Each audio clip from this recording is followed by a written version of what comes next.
Welcome, you art lovers. It's art history in just a minute. Hello, it's Leonardo da Vinci's Last Supper, a stunning masterpiece when it was finished in 1498. Ooh.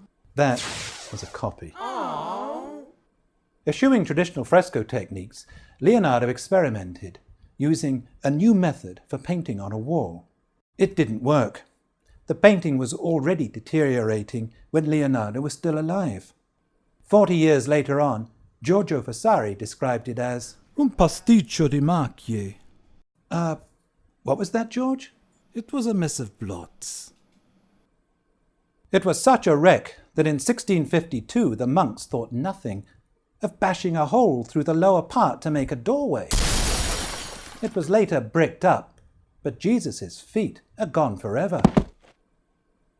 Then, on August 14th, 1944, toward the end of World War II, their refectory was hit by a bomb. Yep, that's Leonardo's masterpiece, behind the planks, tarp and sandbags. Look how close it came to being utterly destroyed. Today, the refectory looks like this.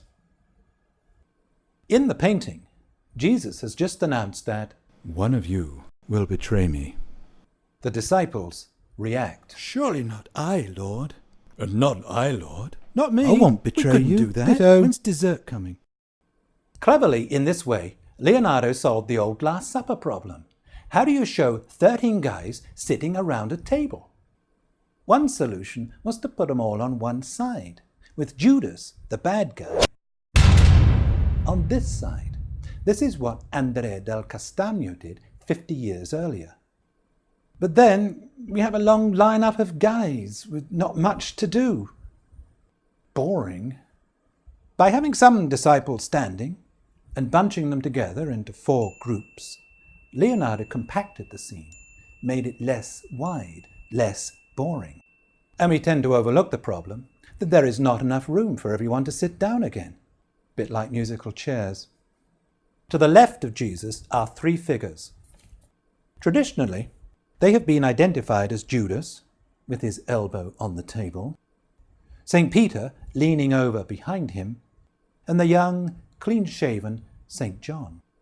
St. John has received a lot of attention lately because 2 of the characters in Dan Brown's novel, The Da Vinci Code, argue that Leonardo painted not St. John, a guy, but a woman, Mary Magdalene, the supposed wife of Jesus.